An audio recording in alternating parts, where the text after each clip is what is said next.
सुनहरी दिल। किसी पुरसुकून गांव में रोहन नाम का एक गरीब लोहार रहता था। वो अपनी ईमानदारी और नेकी के लिए मशहूर था।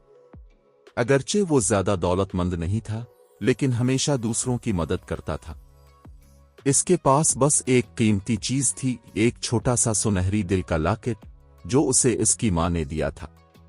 मां ने कहा था, नेकी से भरा दिल दुनिया की सारी दौलत से ज्यादा कीमती होता है। एक दिन गांव में शदीद कहत पड़ गया। फसलें सूख गईं और लोग भूख और प्यास से परेशान हो गए। रोहन ने गांव वालों की तकलीफ देखी और मदद का फैसला किया। वो दिन रात काम करता, लोगों के औजार मुफ्त में ठीक करता और जो भी थोड़ा बहुत उसके पास होता वो दूसरों में बांट देता। एक शाम एक बूढ़ा शख्स कमजोर और थका हारा रोहन की दुकान पर आया। उसने कहा, बेटा, मैं बहुत भूखा और प्यासा हूं। रोहन ने बिला झिझक अपनी आखिरी रोटी और पानी का घूंट इस बूढ़े को दे दिया। बूढ़े ने मुस्कुरा कर कहा, तुम्हारा दिल बहुत पाक है, तुम्हारी नेकी रायगा नहीं जाएगी। अगली सुबह रोहन ने देखा कि उसकी दुकान सोने के सिक्कों और कीमती जवाहरात से भरी हुई थी। वो हैरान और खुश था।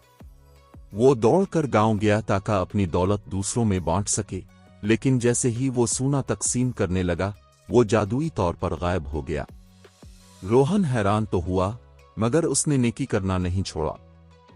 इस रात वही बूढ़ा शख्स फिर आया और अपने असली रूप में जाहिर हुआ। वो दरहकीकत एक दाना बुजुर्ग था। उसने कहा, सच्ची दौलत सोने में नहीं, बल्कि अच्छे दिल में होती है। तुम्हारी नेकी ने तुम्हें गांव का सबसे अमीर शख्स बना दिया है।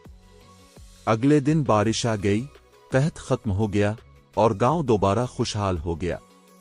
लोग कभी भी रोहन की कुर्बानी और नेकी को ना भूले। अगरचे वो दौलतमंद ना बना, लेकिन इससे जो कुछ मिला वो इससे कहीं ज्यादा कीमती था। इज्जत, मोहब्बत और सबके दिलों में एक खास मकाम। सबक: असल दौलत सखावत और नेकी में है, न कि मादी चीजों में।